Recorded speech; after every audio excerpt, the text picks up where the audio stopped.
Good morning. Kuali Tlanesik. Good morning. My name is Sarita Gonzales, and welcome to the Unitarian Universalist Church of the Desert. I am your worship associate today. I greeted you in Nahuatl, which is the language of my Mexica ancestors from central Mexico.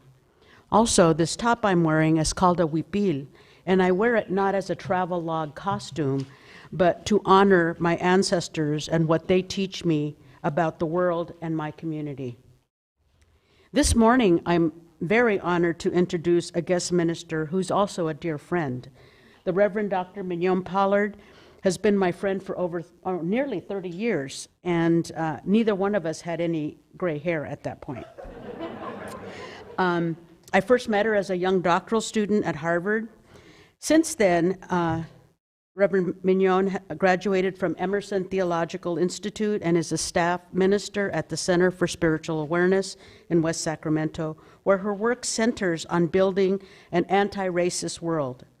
Reverend Mignonne also works on behalf of children and young adults, creating programs and policies that promote diversity, equity, inclusion in California schools. She believes that together we can create a loving, compassionate, and caring world.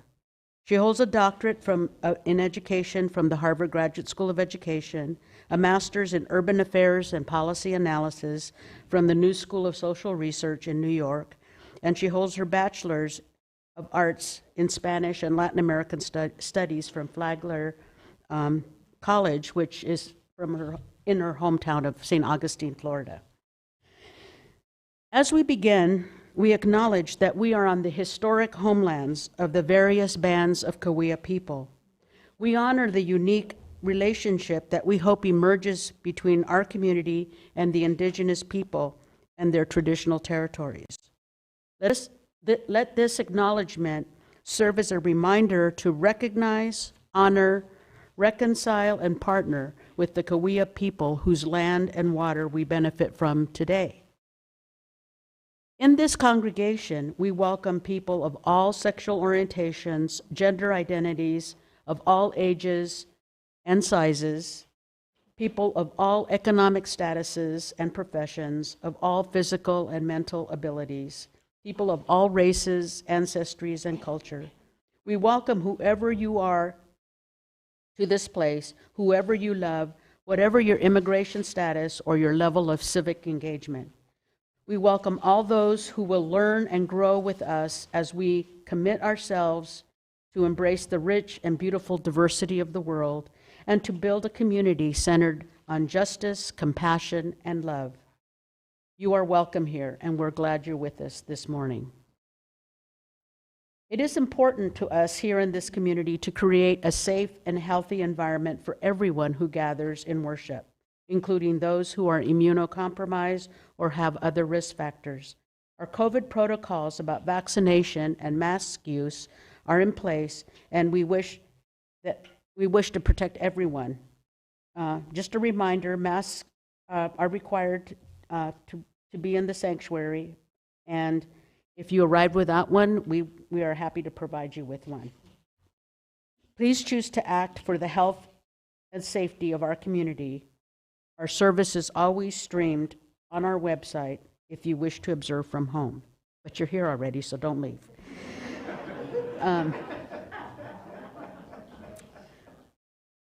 Our congregation has been very generous in supporting these are our announcements in case you didn't catch that transition that I didn't put. But anyway, our congregation has been very generous with Galilee Center out in the East Valley. Galilee Center supports migrant farm workers that travel from all over the state to put food on our table. And we share offerings with them. We provide clothes and food on the 1st. We also provide formula on the 4th because they're very short of baby formula. But they also need our physical presence when they distribute food. So if you would like to volunteer at Galilee Center, Denise Jensen Eager and the Social Justice Committee have developed a Facebook page where you can go and sign up to help at the Galilee Center. Our second announcement is really important. We're going to kick off our 2023-24 pledge drive, which is our major fundraiser for the church. We're going to kick it off with a big bingo bash on Zoom on Saturday, January 28th from 6 to 9. There is no charge. Carol Lavoie, where is Carol? Is she in here? She's sitting in the back. She'll be sitting at a table outside where you can pick up your bingo cards and everything that you need for that day. And also there will be prizes, and there will be a really classy trophy for the winner. Last year's winner, Bryna, cherishes her trophy. I mean, she just thinks it's the greatest thing. And she also won a whole bunch of Starbucks gift cards. So anyway, see Carol on the patio, and she will get you set up for bingo. Also, S2S is having a play on Friday and Saturday, and it's going to be called All About Moonbeams, and it's about 5 quirky women who live in a 55-plus community writing their memoirs, and they all have secrets that they don't really want to reveal. So be sure that you come to see this. And it is the best entertainment and the cheapest theater in all of Coachella Valley. It's only $10 to come in. And our very own Shirley LeMaster and Pamela Cole will be starring in this production. And lastly, grab some snacks and a beverage during the coffee hour and join us in the sanctuary back here at 11:30 for a movie called The Human Element. It's part of the Environmental Film Festival sponsored by the Social Justice Committee, and it will be, it's also available on Zoom if you're at home. If you would like to be on our email list and to learn more about us and our programming, please contact us at admin@uucod.org. That's admin@uucod.org. Okay, that's all the business. So now let's center ourselves, and I'll ring the Tibetan bowl, and we will listen to our music for centering.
Morning. Well, I am so grateful to be with you, to share with you this morning, and add to your discussion around the beloved community. And the beloved community for me rests upon the principle of oneness and the practice of nonviolence. I am from a spiritual tradition that may be thought of as your first cousin once removed. My background is in New Thought philosophy through the science of mind, and our founder is Ernest Holmes. In the science of mind, we have several foundational beliefs. One is we believe in the individualization of the spirit in us, and that all people are individualizations of the one spirit. So we, each of us here, are unique expressions of that one presence and one power that's back behind all creation. It's an undefinable spirit that, or energy. It's an undefinable energy that we sometimes call spirit, we sometimes call God. We believe each of us is a personification of divine, that we are each love in action, that we are the hands, feet, mouth, and face of God. So it rhymes well with your first principle, that each person has an inherent worth and an inherent dignity, because we believe that each of us is worthy, that we're equal, and that we're given the gift of choice. And therefore, we co-create our lives. And our lives are inexplicably interconnected. We are one. And that God is not a man or a woman in the sky, but rather it lives and moves and has its being as each one of us. And the beauty, therefore, is in our unique expressions. So let us come together. We have been welcomed. And let us have our call to service that is inspired by Roberta Hide of St. Paul's Episcopal Church from Port Townsend, Washington. I want to share with you just a small poem, Come Spirit, that will welcome us into the service. Come, Spirit.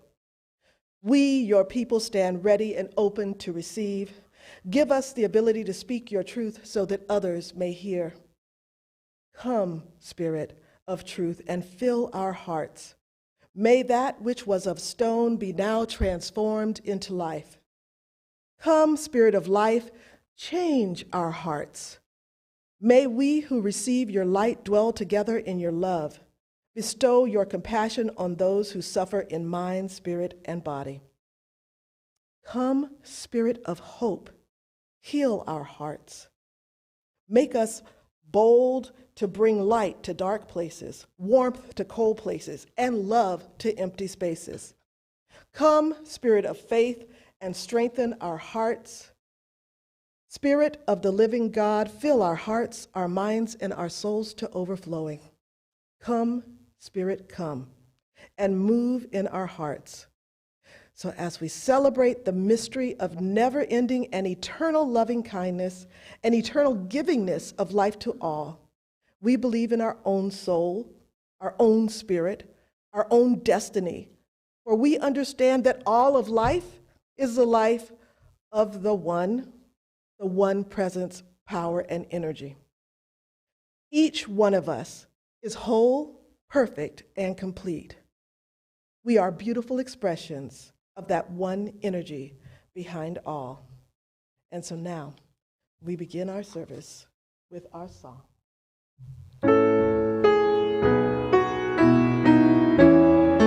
How could anyone ever tell you you were anything less than beautiful? How could anyone ever tell you you were less than whole? How could anyone fail to notice that your loving is a miracle? How deeply you're connected to my soul. How could anyone ever tell you you were anything less than beautiful? How could anyone ever tell you you were less than whole? How could anyone fail to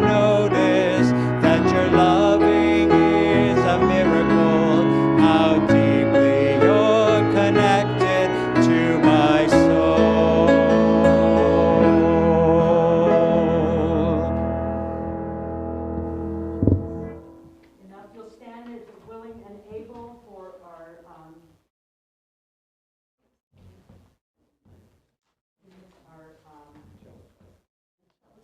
oh no, I'm sorry. Okay, we're doing all right. You're doing all right. I'm the one that's a little mixed up.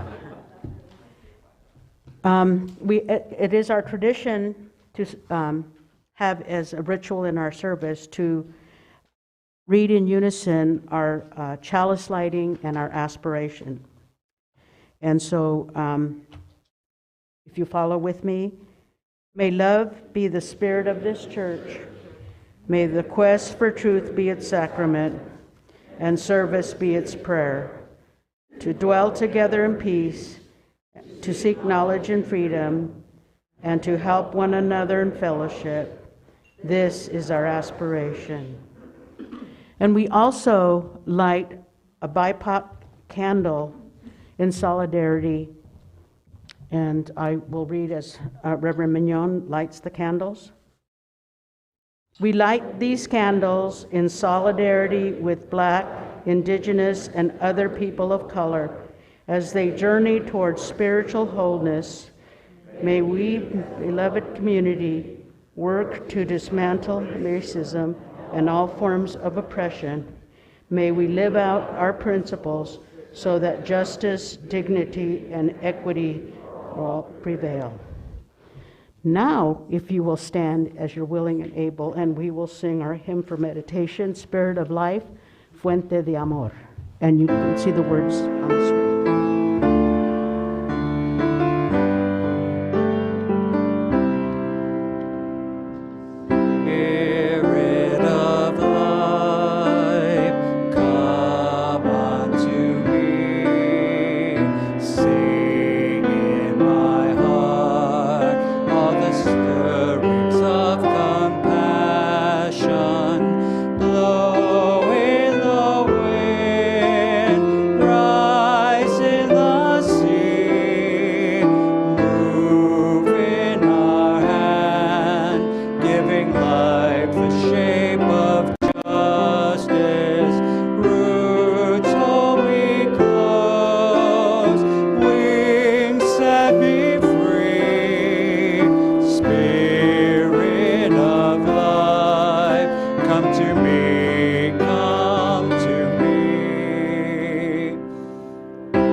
This is the part of the service where the congregation shares their joys and sorrows.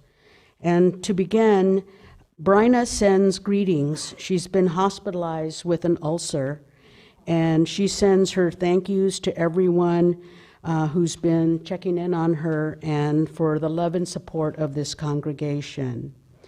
I lit a candle of joy for my sister Henrietta, who we lovingly know as Keta, who is 90 years old today. Carol Lambert asked us to light a candle for Steve Hobbs and his family. His father, Dan Hobbs, peacefully took his last breath on Thursday, January 12th, just a few weeks shy of his 96th birthday. He was a life well lived. He was a man known for his integrity and his dedication to higher education. He is survived by one sister, 5 children, numerous grandchildren and great-grandchildren, and friends and colleagues who respected and loved him throughout his long and meaningful life.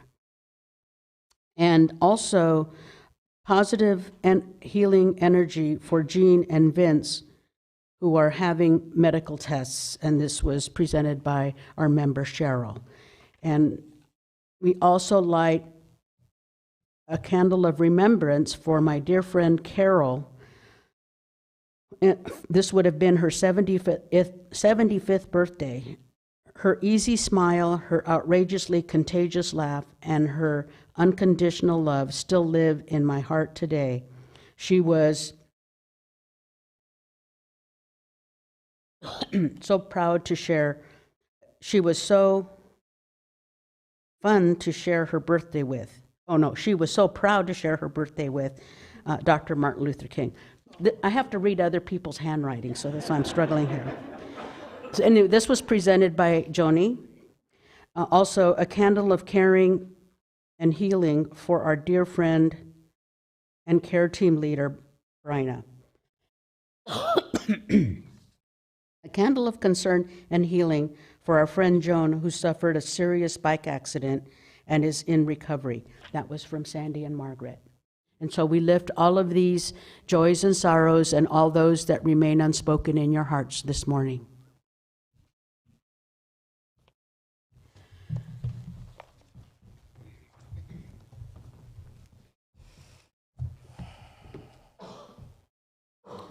And so now we will just have a contemplative reading for our meditation. And it is from Bell Hooks in her book, Killing Rage and Ending Racism. She describes beloved community as the following. Beloved community is formed not by the eradication of difference, but by its affirmation. Each of us claiming the identities and cultural legacies that shape who we are and how we live in this world. So there is only that one. And we can take this into silent meditation, thinking about affirming our differences and claiming our own cultural legacies.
Oh, okay, good. Oh, here comes Rob.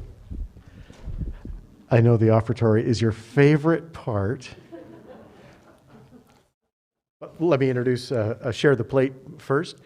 As you know, we have a tradition in our community that every month we share our generosity with groups.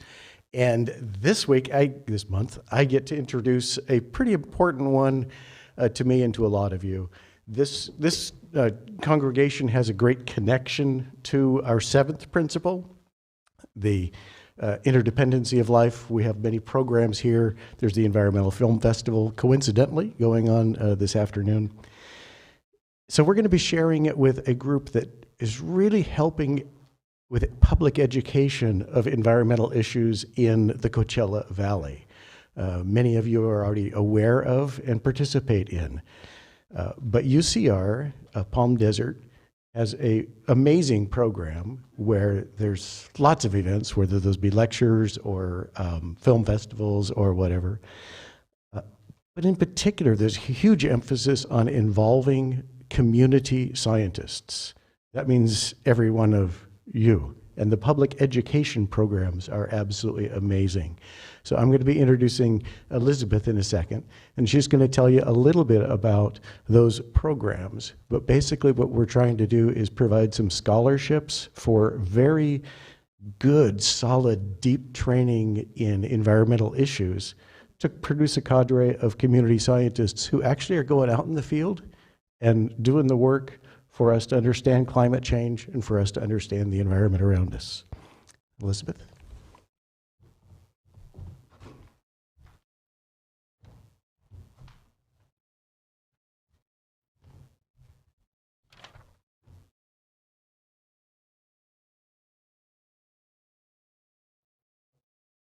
I think the stool is a great idea. Oh. Hello, everyone. My name is Elizabeth Ogren Erickson. I am a University of California, Desert Sands and Sky Islands, certified California naturalist, a UC climate steward, and a community science collaborative volunteer with University of California, Riverside, Palm Desert, Center for Conservation Biology. That's a lot of C's for me to say.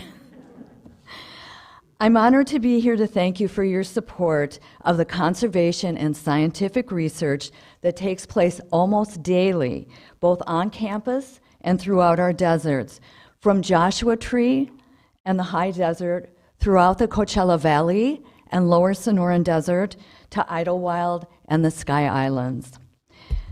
Likely you all know that we live in one of the most biologically diverse areas of the world. We have plants and animals that are found only in the Coachella Valley and no place else on Earth. 27 species, including Mecca aster. Palm Desert Center is the place for conservation research to preserve and protect these species and for the scientific research on the plants and animals in our desert. Our mentor and lead scientist is conservation ecologist emeritus Dr. Cameron Barrows.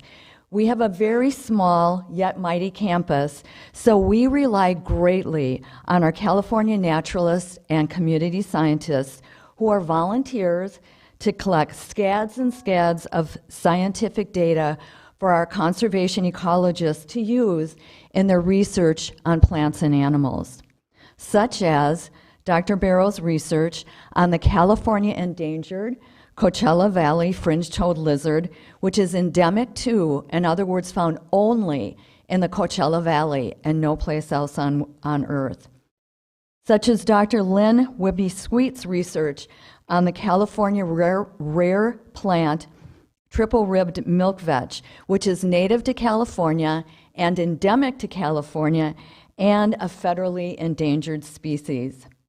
Plus, field biologist Melanie Davis's research on Orocopia sage, another California rare plant that is endemic to, found only in the Orocopia Mountains. Actually saw it on Friday. Specifically, our conservation research studies the effects of climate change on the plants and animals in our desert. Thank you, thank you, thank you for your contributions.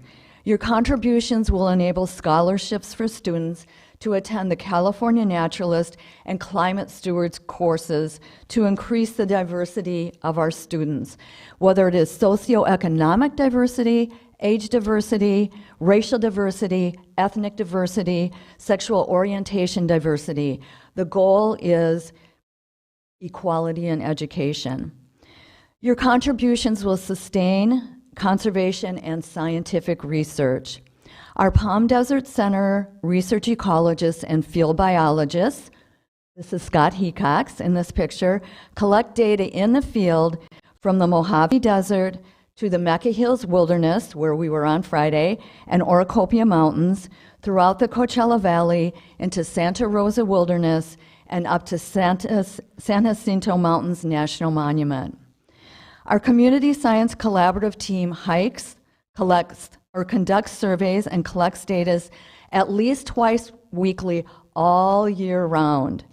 We take pictures which are posted to iNaturalist and videos of our survey hikes which are uploaded to our Palm Desert Center's public Facebook page, Discover Wild Coachella, which I invite you all to take a look at. It is an excellent way to learn more about plants and animals and climate resilience in our desert.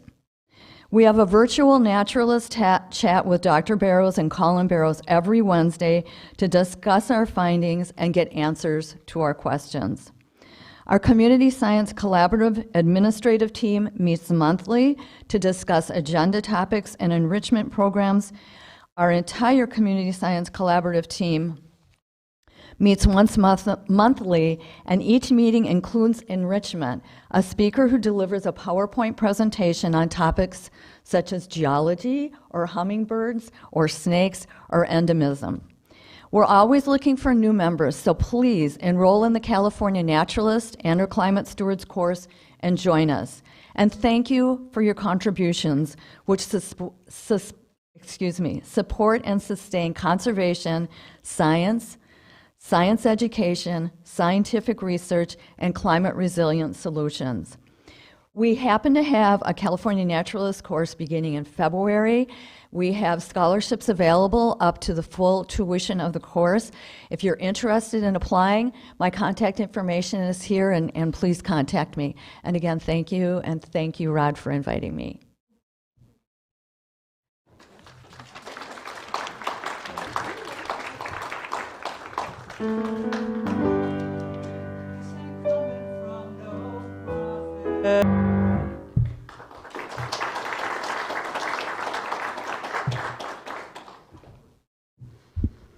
We are grateful for your generous offering for the good works of this church and the other activities that we're involved with. So thank you so much for your offering. And now let's center on this poem written by the Reverend Hope Johnson, and it's called One Love. We are one, a diverse group of proudly kindred spirits, here not by coincidence, but because we choose to journey together. We are active and proactive. We care deeply. We live our love as best we can.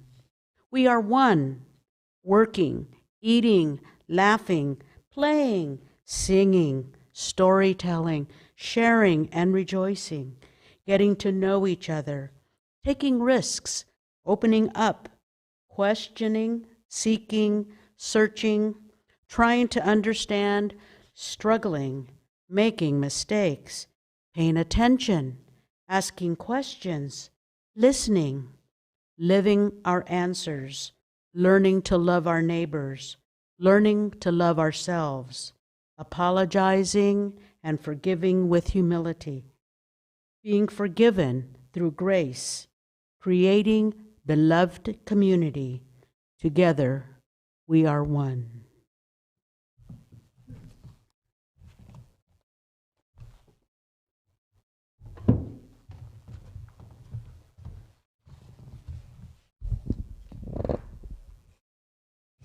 And so again, I am giving thanks and being grateful for being invited into this conversation around beloved community.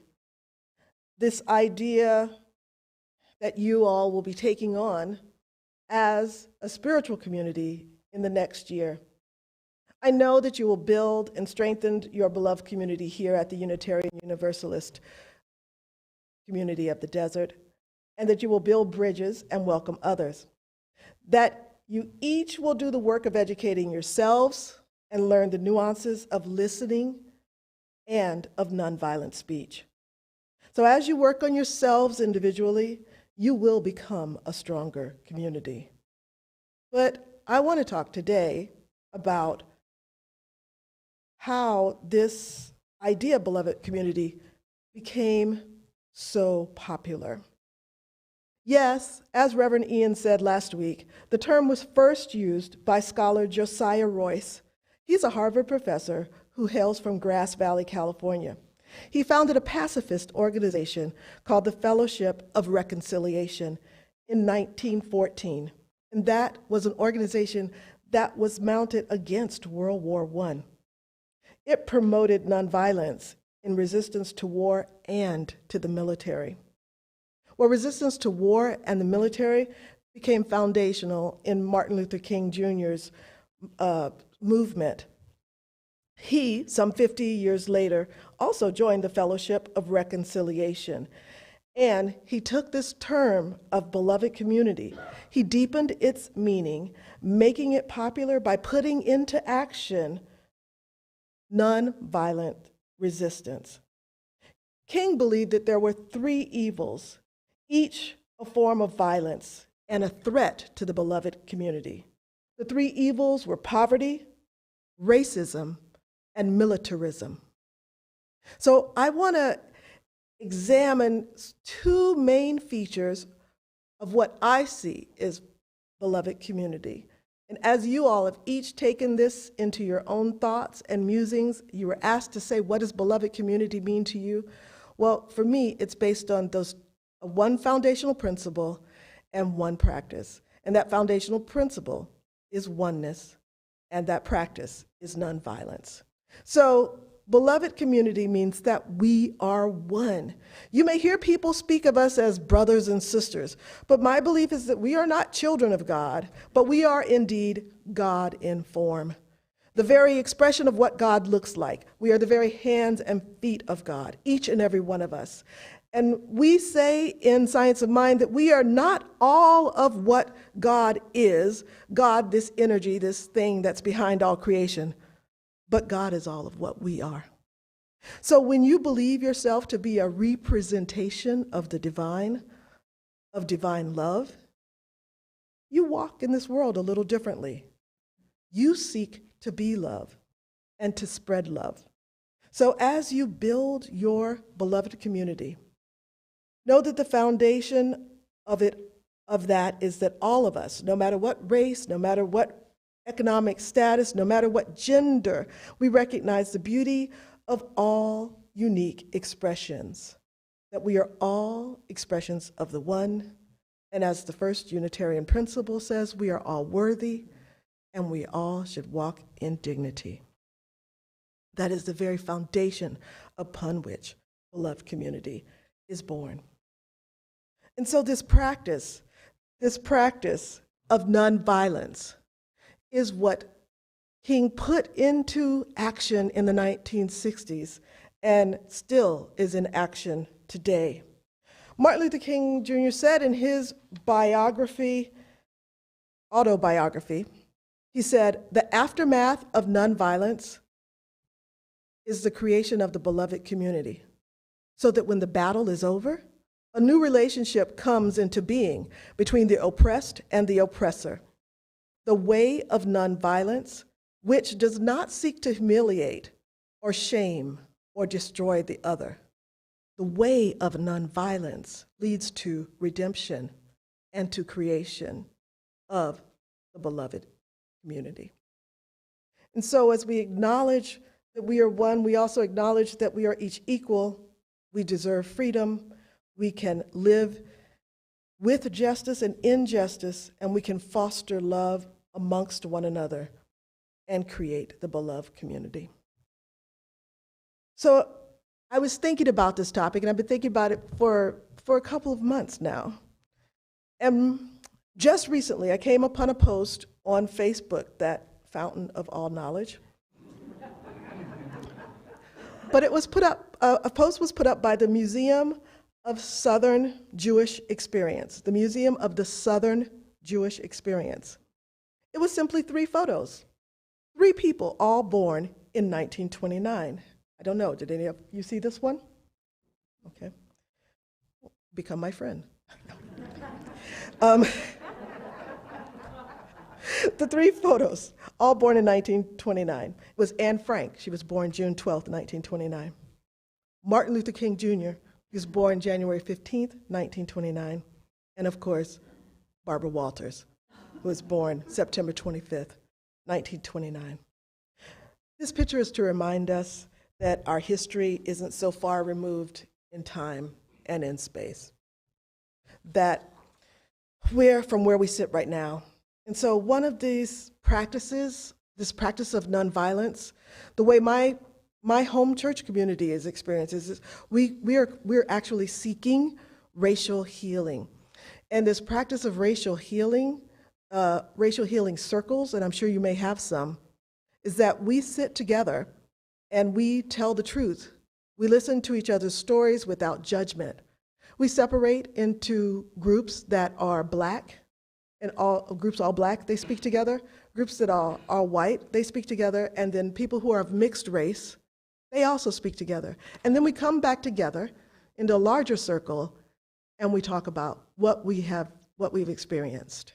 And so we talk about all of these things. Of course, it came about in 2020, when all of the murders were coming about. We decided that we wanted to understand, know, and love one another a little better. And so we decided to do that. And there is a power in speaking your truth and telling your story within your same race group. Because in order to begin, you must first understand your experience, your ancestry, where your people from, understand the struggles and the connections they have. And you'll see that we are all very much connected. So speaking our truth and listening is very important, I think, as you take this journey. And as you take this journey and you speak and you tell your truth, you are creating beloved community. So this is where I want to start. You see, this weekend, along with Martin Luther King Jr., I celebrate my birth. And so I want to take you to a time and a place right before I was born. It was a time and a place where people used the methods that Martin Luther King Jr. learned from Mahatma Gandhi. And they were the methods of nonviolent resistance in the United States. As Sarita said, I was born in St. Augustine, Florida. Some of you may know it. It is the oldest city in the United States. But in May of 1964, it was a community that was used to show the world about the bitter racism and lawlessness that still existed in America. You see, St. Augustine is a segregated town, and even more segregated it was in the 1960s. It was segregated by the beaches, the pools, the restaurants, the bathrooms, the churches. They were all segregated. And the Ku Klux Klan marched openly in their white hoods. My joke amongst my friends is, yes, we had the Klan and we knew who they were. At one point, and we did, and we do, and I won't call their names. At one point, during a 6-week period between May and July of 1964, the Klan took over a public park in downtown St. Augustine. The main and largest venue there was the slave market.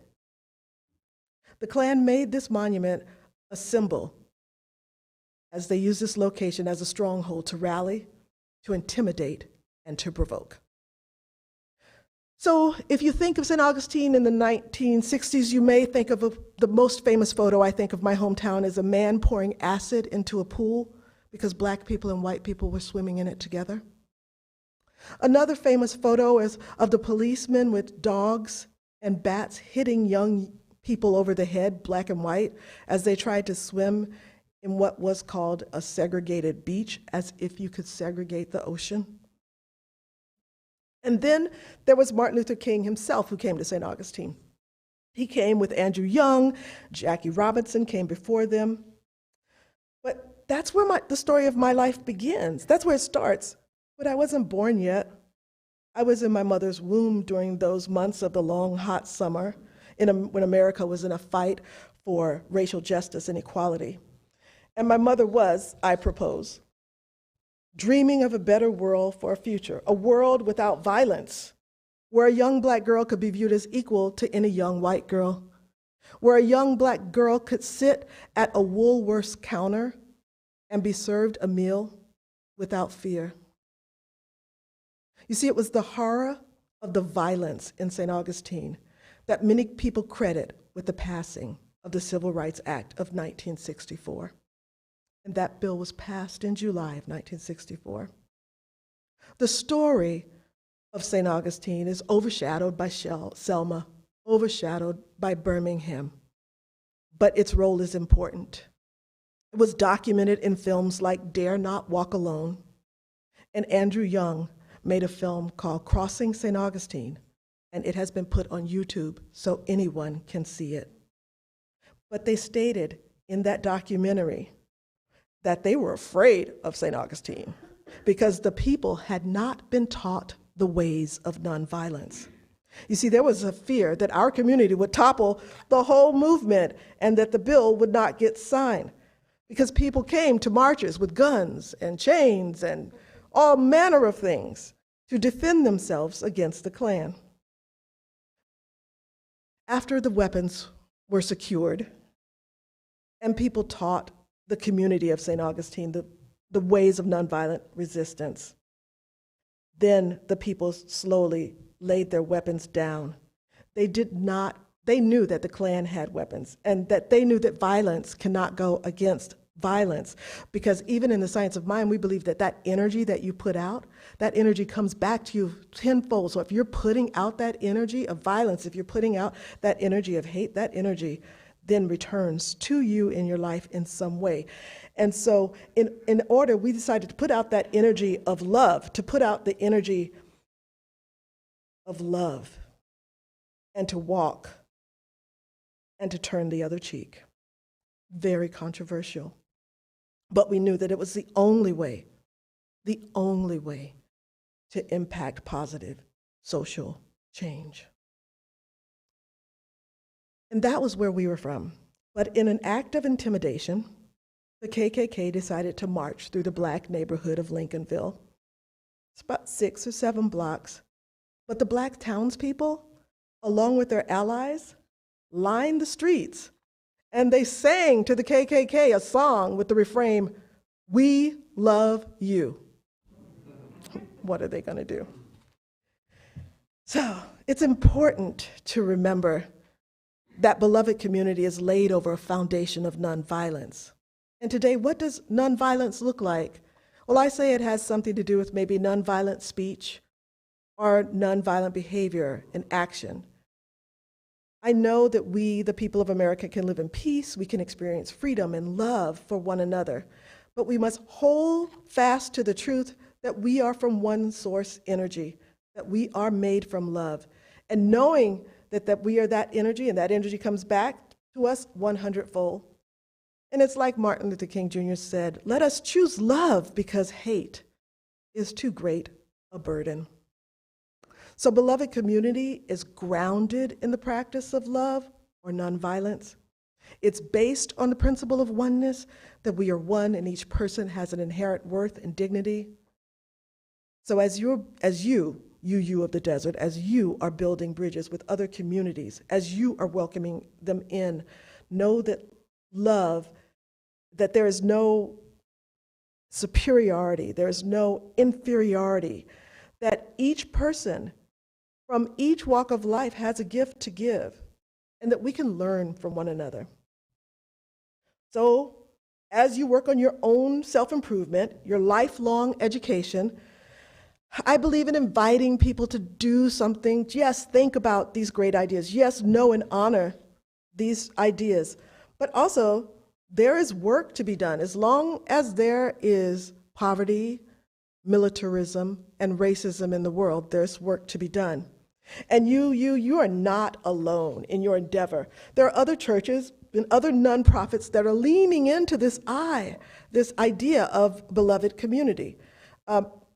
Because maybe it's like Martin Luther King Jr. said, we're either beloved community or we are a society that's in chaos.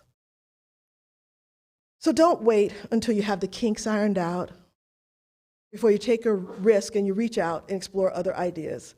Don't wait. The opportunity is now. Matter of fact, the opportunity is Tuesday, January 17th. It is the National Day for Racial Healing. It's sponsored by the W.K. Kellogg Foundation and hosted by MSNBC. This is an organization, the Kellogg Foundation, through the National Day of Racial Healing. It looks at communities who are healing from issues of climate change to food security. It are communities that are healing from racial violence. They do a spotlight on Buffalo. And one of my thoughts was, what does it mean to be nonviolent in a world and in a community where people will drive 200 miles to kill someone? Not so blatant as the Klan. It is pretty close, but it's a different struggle. It's a different struggle when you have the lone gunmen, and how do we still have to practice that nonviolence. So the National Day of Racial Healing is on the W.K. Kellogg's website under the National Day for Racial Healing. So W.K. Kellogg's is a secular organization looking at community change and restoration. But it looks at how faith leaders, community organizers, and those in political office come together to change the very culture of their communities and to explore what their roles are in that change. Now, this may not be the work of your spiritual community, but you as a community will know what is yours to do, what work you have to do. But it's also important to know what's going on out there in the world, both spiritual and secular, in both spiritual and secular spaces. Other people, other organizations are finding ways to act on their values. And I believe our individual and collective consciousness is open, and that we now can co-create a community, a world that is just, free, equal, and filled with love. Those are the four foundations of Martin Luther King Jr.'s beloved community. And we honor him on this weekend of his birthday. But if you're interested in something a little more spiritual, something a little more personal, something that can still work on your personal introspective, I invite you to the practice of nonviolence and racial healing through something called the Season for Nonviolence. The Season for Nonviolence was launched in 1998, and it's a 64-day period that nonviolent practices are observed by people in over 67 countries. It was started by Mahatma Gandhi's grandson, Arun, and launched through the Association for Global New Thought. The season starts on January 30th, the death of Gandhi, and is practiced through April 4th, the death of Martin Luther King Jr. And in there we have Cesar Chavez's birth, March 31st. There's a booklet on the Season for Nonviolence that invites you to have an affirmation, to think about reflective questions, and each day you do that. So day one, the affirmation for day one on January 30th of 2023, and each year they're a little different. Day one is, I am courageous. And the quote is by Anne Frank. I shake off everything if I write. My sorrows disappear and my courage is reborn. And then you're asked to look at ways in which you are courageous and ways in which you can be a little more courageous in your life, even if that's something as simple as acknowledging, smiling, opening a door for a stranger. Whatever it is, you define what it is for you that will make you more courageous. Courage. Smiling. 64 days, 64 affirmations, 64 meditative questions to practice nonviolence in this modern day world. So I encourage you to check that one out also. It will help you to build strong community and identity around nonviolence as you remind yourself that we are one from the same source, from the same place. Now, just an epilogue on St. Augustine. I went back to St. Augustine, Florida in 2019 to receive an honorary doctorate degree from my hometown college, Flagler College. And in all truth, it's hard for me to imagine what my town was like during that long, hot summer of '64, just before I was born. But I asked myself, can a town heal from that type of racial injustice, from that type of violence? And the answer I come with is maybe a little bit. You see, I was in the first class that was integrated from the first grade through the 12th grade. And I was looked after by that college due to systematic economic injustices that were being done at the federal level. Not any one specific person was doing this, but it was a systematic policy, which is mostly what happened. But it's a systematic policy that was not necessarily racist in its intent because it had economic impacts. So there were black young people and white young people in my high school that we gathered together due to a circumstance that we were all in, and our local college, Flagler College, welcomed us in as high school students. Everything was waived, test, everything. It was a way that they came together to fight an injustice that they saw and to support the youth of that community. The majority of those people, it was about 20 of us, went there and then transferred. I found support. I stayed at that college, and it allowed me to stay home and help with a terminally ill parent. I was welcomed into that community. Though that college administration, when they invited me back in 2007 and then in 2019 for 2 honorary doctorates, they knew the dirt roads from which I came. They knew the bridges that I had to cross. And they helped me to complete my college education with support and encouragement. And that support and encouragement eventually led me to graduate school in New York and then to Harvard. So St. Augustine, even with that love and that beloved community and that support, that love and that honoring and that acknowledging, even with that, in this body, in my form, I felt the bitter edge of racism. It's not so hidden, traces of racism that still exist. But has the community healed? Again, yes, it has. There has been progress. Because there are people, individuals, who had the courage to reach across the racial divide and give love and support. But there is still more work to do, because to embody love, justice, and equality, that is a large task. And as long as there is racism, poverty, and militarism, then we have work to do to create that beloved community. So I believe the beloved community, it rests on that first principle that each person has inherent worth and dignity, and that all of us are from one. We are from one divine source. And as we are acknowledging our human dignity and human worth, that we practice nonviolent communication, that we practice nonviolent behavior, that we work in love, and that is agape love. It is a love that gives all and asks nothing. So, each of you here, you can co-create that community, because we are given the ability to choose, the ability to decide.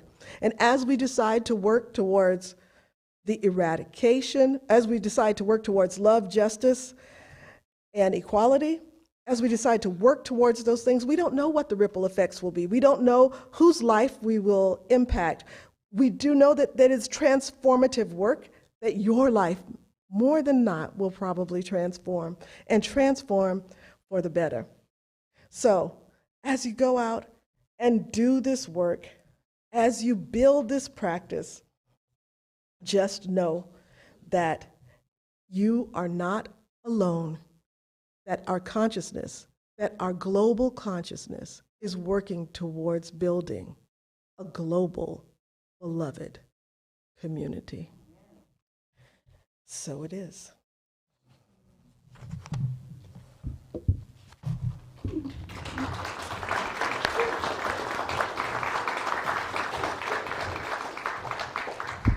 Thank you. If you'll rise as you're willing and able, we're going to sing our closing hymn, Building a New Way. We are building a new way. We are building a new way. We are building a new way, feeling stronger every day. We are building a new way. We are working to be free. We are working to be free. We are working to be free. Hate and greed and jealousy. We are working to be free. We can feed our every need. We can feed our every need. We can feed our every need. Start with love that is a seed. We can feed our every need. Set freedom is our cry.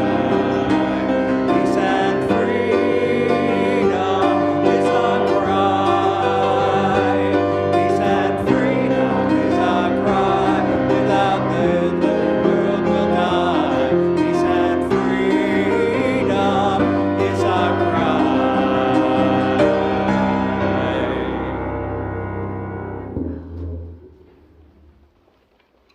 As we come to the conclusion of this service, Reverend Mignonne will extinguish our chalice as we recite our final.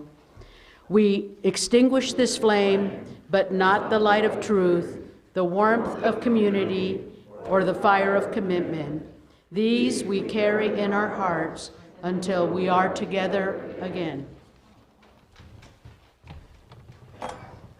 And so I just want to thank you for this time together, knowing that each and every person here has heard what they need to hear and has been lifted, that each person here is inspired to go out and to move and to serve and to give, even if it's just a smile, even if it's just opening a door, that each person is inspired to learn. And I know that as this introspection individually happens, this community grows as a whole, and that you recognize your first principle, that each and every person you meet, in each and every person you meet, you see the face of God. In each and every person you encounter, you see their human worth and their dignity, that we are one, and that we are working in non-violent ways. And so, until we meet again, until we come together once again, I know that each one of us is safe, we're protected, and we are surrounded and encompassed by divine love, love of each other, and love from this energy spirit that is greater than us all. And so it is.